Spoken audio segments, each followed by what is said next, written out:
kita akan membahas tentang mata kuliah risiko operasi, yaitu model transportasi. Khususnya kita hari ini akan membahas tentang metode simplex untuk model transportasi.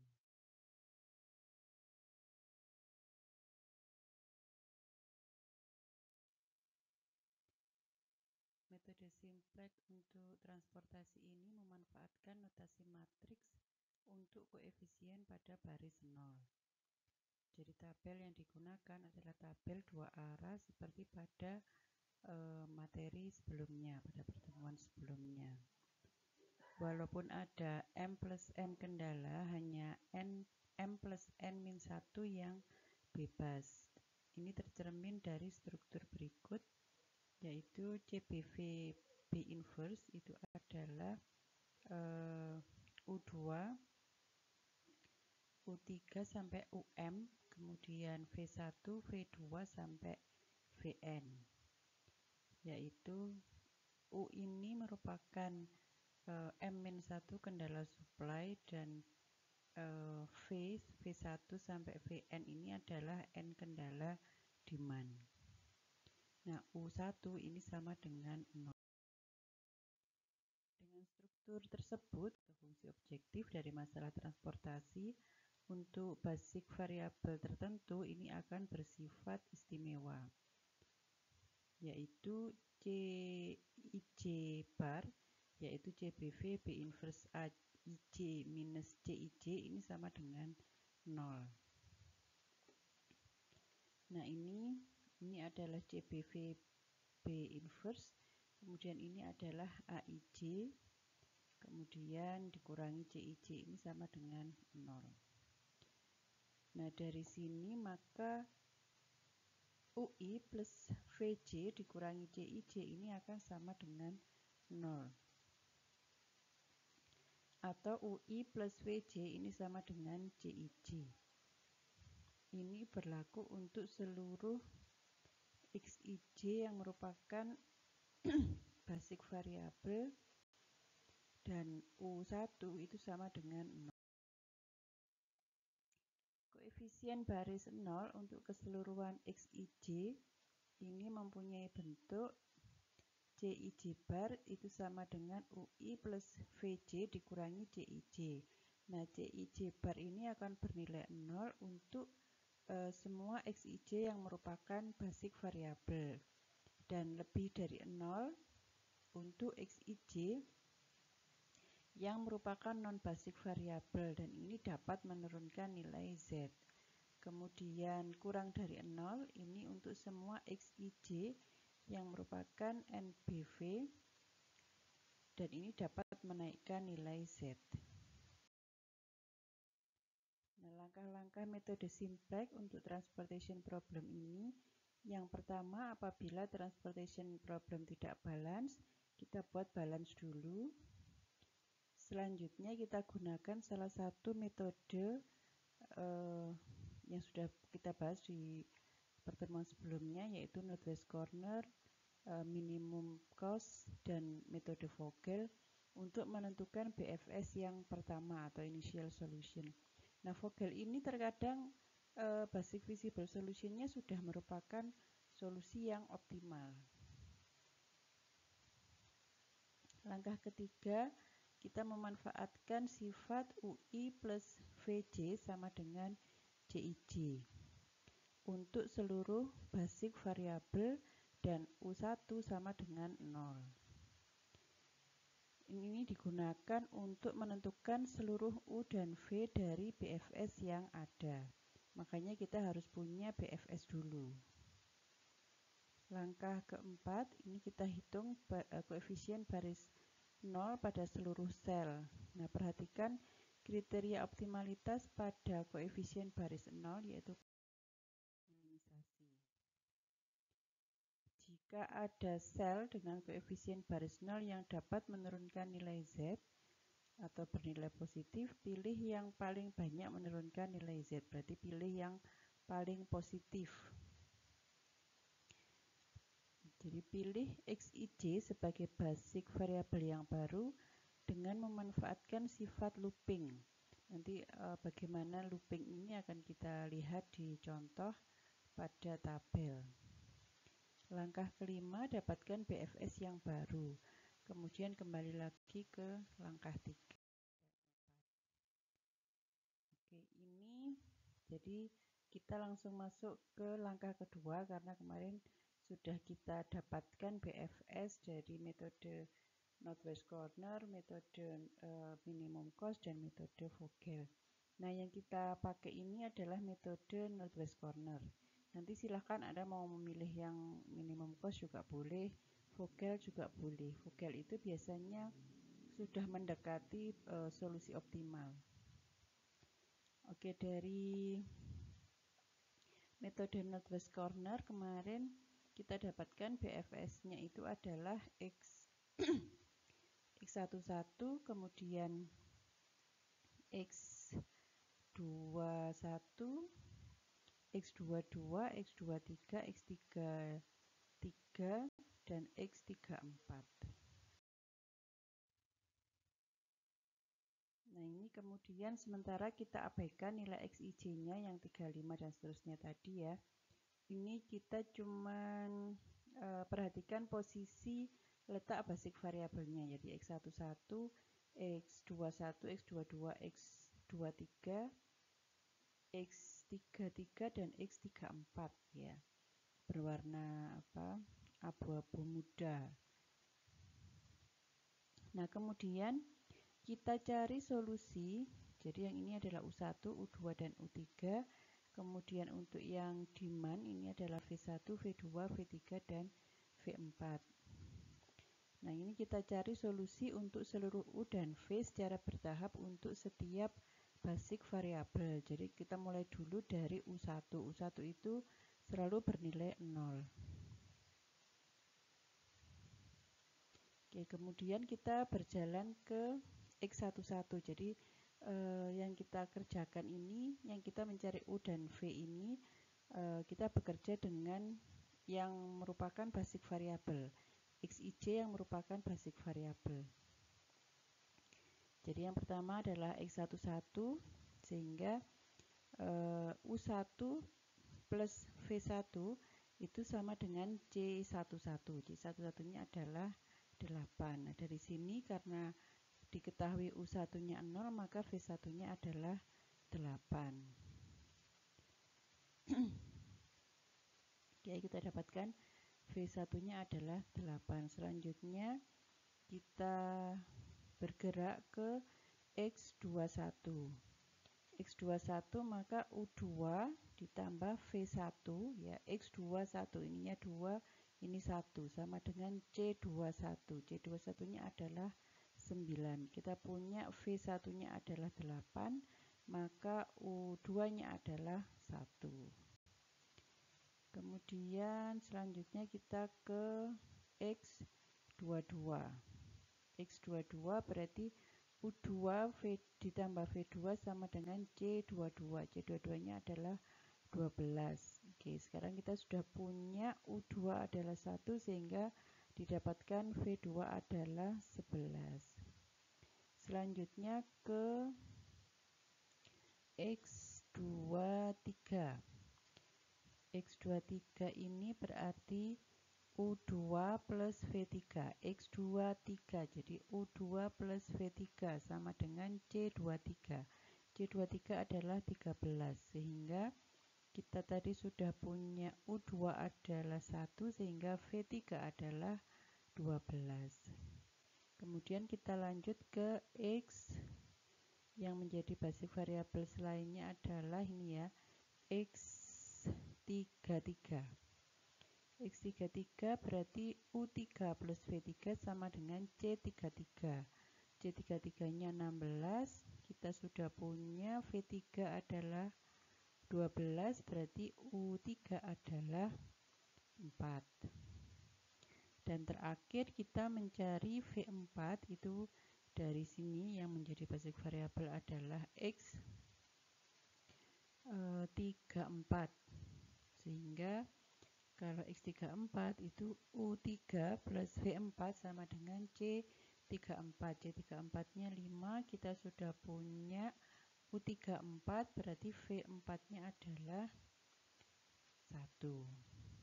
Jadi di sini kita sudah punya nilai U1 sampai U3 ya, U1-nya 0, U21, U34, kemudian V1 8, V2 11, V3 12 dan V4 1. Kemudian kita hitung koefisien baris 0 untuk seluruh sel ya. Jadi kita mencari CIJ bar untuk semua sel. Nah, yang merupakan basic variabel tadi itu nilai CIJ barnya itu akan sama dengan 0.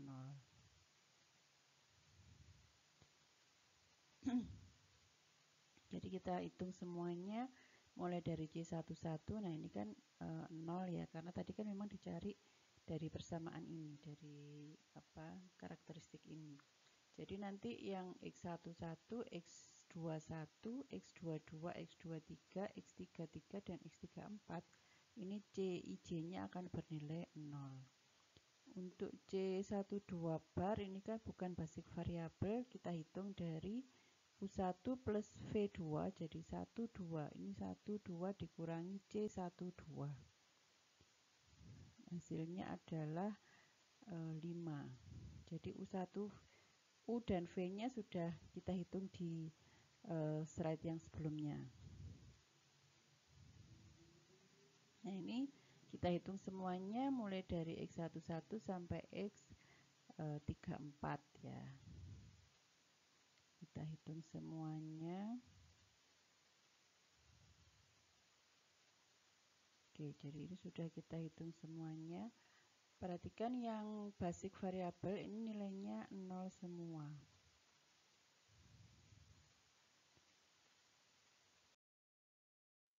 Selanjutnya kita lihat apakah tabel ini sudah optimal. Belum, karena belum semuanya negatif ya.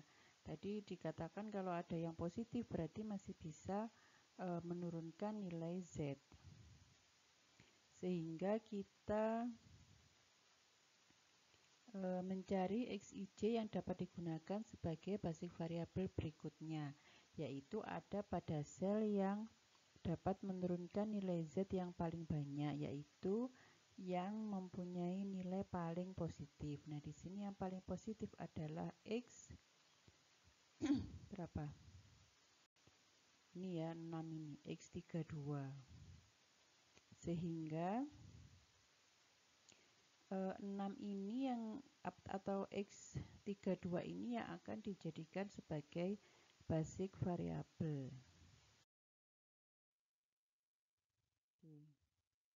Nah, sekarang tadi sudah kita temukan bahwa kita akan memasukkan X32 ini ya, X32 ini ke basic variabel. Nah, kalau ada yang menjadi basic variabel, maka kita harus mengganti basic variabel sebelumnya, salah satu basic variabel sebelumnya. Nah, ini sekarang kita kembali ke tabel yang memuat XIJ. Ya, ada XIJ-nya ini 35, 10, 20, 20, 10, dan 30. Ini adalah demand-nya dan ini adalah supply-nya. Nah, untuk penentuan basic variabel mana yang keluar untuk digantikan oleh X32 itu menggunakan sistem looping untuk mempertahankan terpenuhinya supply dan demand. Jadi ini kan demand dan supply-nya kan sudah terpenuhi semua ya. Nah, kalau kita mau nambah di sini maka harus ada yang dikurangi dan itu harus tetap mempertahankan terpenuhinya supply dan demand. Oke, jadi ini kita mulai dari X32. Ini kita lakukan looping. Looping diawali dari X32, kemudian melewati sel-sel basic variabel yang ada sebagai titik-titik pojok dan kembali ke X32 searah jarum jam. Jadi kita mulai dari sini, dari X32, kemudian cari yang basic variabel itu nanti sebagai pojok dan nanti harus bisa kembali ke X32. ke X32 dengan arah searah jarum jam. Ya, jadi kalau dari X32 arahnya kemana? Kemungkinannya adalah ke ini X22, kemudian ke X23, X33, dan kembali lagi ke X32. Jadi harus loopingnya ini nanti menuju ke titik-titik atau ke sel yang merupakan basic variable.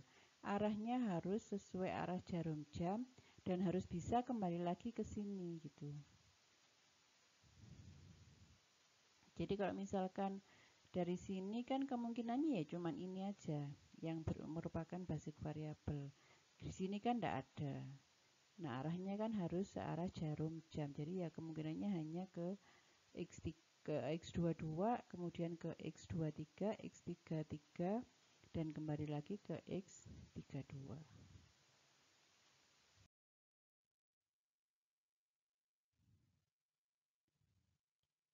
Oke, nah sekarang sel sebagai titik-titik pojok loop ini dinyatakan sebagai sel ganjil dan genap. Sel X32 adalah awal ya. Kita kan mulainya dari sini, maka ini sebagai awal ini diberi nomor 0. Kemudian berikutnya ini sel 22 ini diberi nomor 1, sel 23 ini diberi nomor 2, dan terakhir sel 33 ini diberi nomor 3. Sehingga sel ganjilnya adalah X22 dan X33. Kemudian sel genapnya adalah 32 dan 23.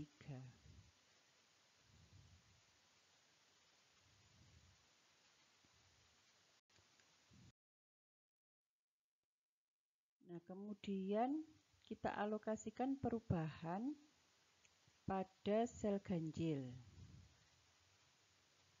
Pada sel ganjilnya ini kan X ini ya, X22 dan X33. Nah, ini kita lihat minimumnya berapa? Minimumnya adalah 10, antara 20 dan 10 ini minimumnya adalah 10. Sehingga setiap sel genap ini ditambah dengan 10. 10-nya dari sini. Jadi yang genap tadi yang ini ya X32 dan X23 ini ditambah dengan 10. Kemudian sel ganjil, setiap sel ganjil itu dikurangi 10. Jadi yang berwarna kuning ini dikurangi 10. Tujuannya adalah supaya tetap mempertahankan supaya semua supply dan demand itu tetap terpenuhi. Jadi yang sel genap yang pink ini ditambah dengan 10, yang kuning dikurangi dengan 10. Jadi ini 10, kemudian ini dikurangi 10, kemudian ini ditambah 10 jadi 30, dan kemudian yang terakhir ini dikurangi 10.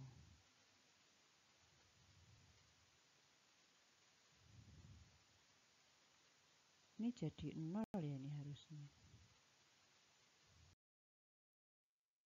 Ya, jadinya 0.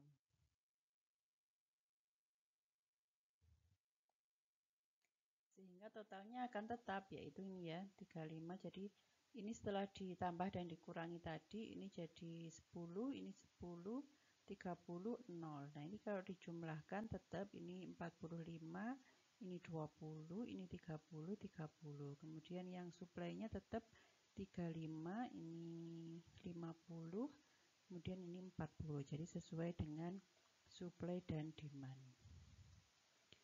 Kemudian kita kembali lagi ke langkah 3 untuk menghitung seluruh U dan V untuk koefisien baris 0.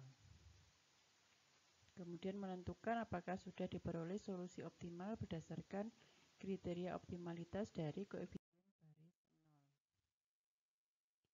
Oke, ini kita kita kembali iterasi lagi, sementara kita abaikan XIJ, kemudian pertahankan posisi letak basic variabelnya saja yang berwarna abu-abu muda, kemudian cari solusi untuk seluruh U dan V secara bertahap untuk setiap BV.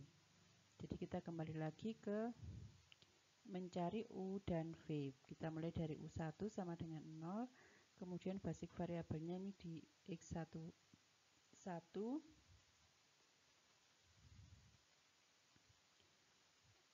jadi kita cari U1 sudah dapat 0, kita cari V1 yaitu U1 plus V1 sama dengan C11. C11 nya 8, sehingga kita dapatkan V1 nya adalah 8. Kemudian lanjut ke X21.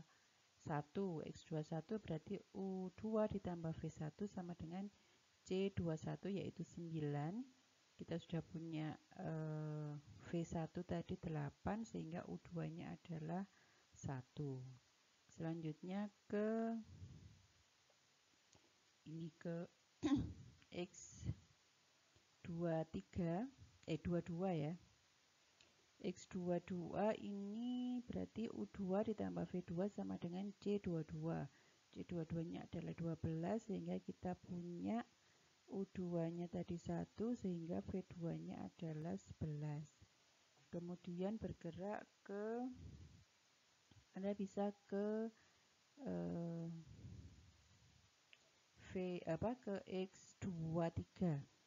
X23 jadi U2 ditambah V3 sama dengan C23 yaitu 13, sehingga kita dapatkan V3 nya adalah 12. Selanjutnya yang menjadi basic variabel adalah X, jadi sudah berubah ya, yang ini sudah 0 jadi ganti yang X32. X32 U3 plus V2 sama dengan 9. C32 ya. Kita sudah punya V2, sehingga kita dapatkan U3 adalah minus 2. Selanjutnya basic variabel yang selanjutnya adalah X34. Jadi yang tadi kan 33, sekarang ganti 32, terus kemudian 34. 34 ini kita cari U3 plus V4 sama dengan C34. C34 nya 5, kita sudah punya U3, sehingga kita dapatkan V4 nya adalah 7. Oke, jadi ini kita sudah punya U1 sampai U3 dan V1 sampai V4 yang baru. Selanjutnya kita hitung seluruh koefisien baris 0 untuk seluruh sel, dan masih kita ingat lagi bahwa untuk yang basic variabel nilainya adalah 0 ya koefisiennya. Rumusnya masih tetap, yaitu CIJ bar sama dengan UI plus VJ dikurangi CIJ. Ini untuk yang C11 bar nilainya 0, C12 kita hitung semuanya ya. C12 nilainya 5, dan seterusnya untuk semua sel kita dapatkan. Oke, ini kita sudah punya ini min 6 ya.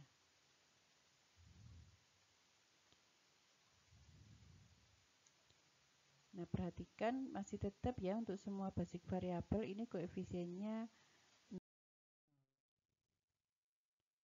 Nah, ini kemudian kita lihat apakah sudah optimal. Ternyata belum, karena masih ada yang positif, sehingga kita cari XIJ yang mempunyai koefisien paling positif. Ini digunakan sebagai basic variabel yang berikutnya. Nah, ini koefisien baris 0 yang paling positif adalah X12 dan nilainya 5. Nah, ini kita gunakan sebagai basic variabel yang berikutnya. Nah, kemudian kita kembali ke tabel yang memuat XIJ ya. Oke, ini yang memuat XIJ adalah ini X11 yang sebagai basic variabel ya X11, X21, X22, kemudian X23, X32, dan X34. Oke, nah sekarang tadi kita mau memasukkan X12 ya. Nah, untuk X12 kemudian kita tentukan basic variabel mana yang keluar untuk digantikan oleh X12. Ini menggunakan sistem looping. Ini kita looping awalnya dari X12, kemudian cari sel-sel basic variabel yang ada ini sebagai titik pojok dan kembali lagi ke X12 searah jarum jam. Oke, searah jarum jam ini berarti dan harus ketemu titik-titik yang merupakan basic variabel dan bisa kembali lagi ke X12.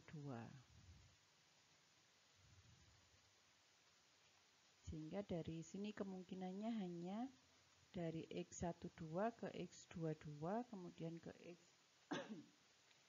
X21, ke X11, kembali lagi ke X12.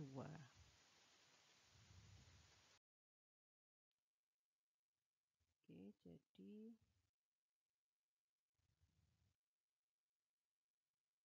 kemudian sel sebagai titik pojok loop ini dinyatakan sebagai sel ganjil dan genap. Sel X12-nya adalah 0, diberi 0 yang merupakan awal. Kemudian berikutnya 1 ya, jadi yang ini 1, ini 2, ini 3.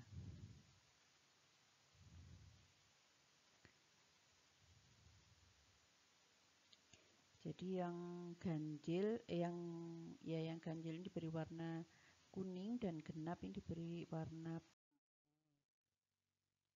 Kemudian alokasikan perubahan pada sel ganjil. Pada sel ganjil ini dilihat minimumnya berapa. Antara 35 dan 10 minimumnya adalah 10. Sehingga pada sel genap ini ditambah dengan 10 dan yang sel ganjil dikurangi dengan 10. Sehingga ini ditambah 10, ini dikurangi 10 jadi 0. Kemudian ditambah 10 jadi 20, dikurangi 10 jadi 25. Oke, ini adalah hasil dari iterasi. Kemudian kembali lagi ke langkah 3 untuk menghitung seluruh U dan V bagi koefisien baris 0. Kemudian menentukan apakah sudah diperoleh solusi optimal berdasarkan kriteria optimalitas, yaitu apakah semuanya sudah negatif. Kemudian lakukan setelah dapat kita lakukan perhitungan koefisien baris 0 sekali lagi, kemudian cari loop, kemudian diperoleh tabel yang sudah optimal. Ini adalah tabel yang sudah optimal. Karena di sini koefisien baris nolnya ini sudah tidak ada yang positif. Ya, ini negatif, 0, 0, negatif, 0, negatif, 0, negatif, negatif, 0, negatif, 0.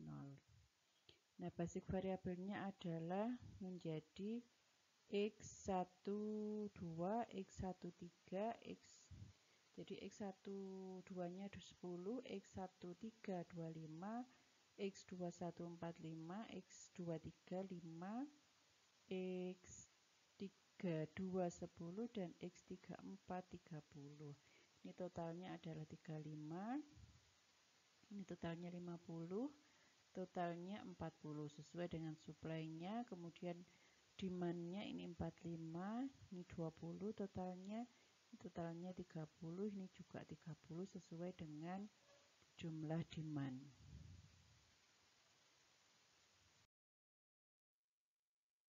Kemudian nilai Z-nya, nilai Z optimalnya adalah CIJ kali XIJ. Jadi yang kita kalikan yang merupakan basic variabel saja ya, karena yang bukan basic variabel XIJ-nya adalah 0. Jadi ini 10 kali 6 ditambah 25 kali 10, nanti selanjutnya ditambah 45 kali 9 ditambah 5 kali 13 tambah 10 kali 9 ditambah 30 kali 5. Hasilnya adalah 1020. Ini kalau nggak salah, kalau Anda cek lagi ini sama dengan biaya minimum ketika Anda menggunakan Vogel. Jadi ketika menggunakan Vogel itu bisa jadi sudah dapat nilai yang optimal. Sudah dapat solusi yang optimal. Cuman ini tadi kita ingin menunjukkan proses simplex untuk transportasi, jadi kita gunakan ini apa tadi yang northwest corner ya, metode northwest corner untuk penentuan BFS-nya.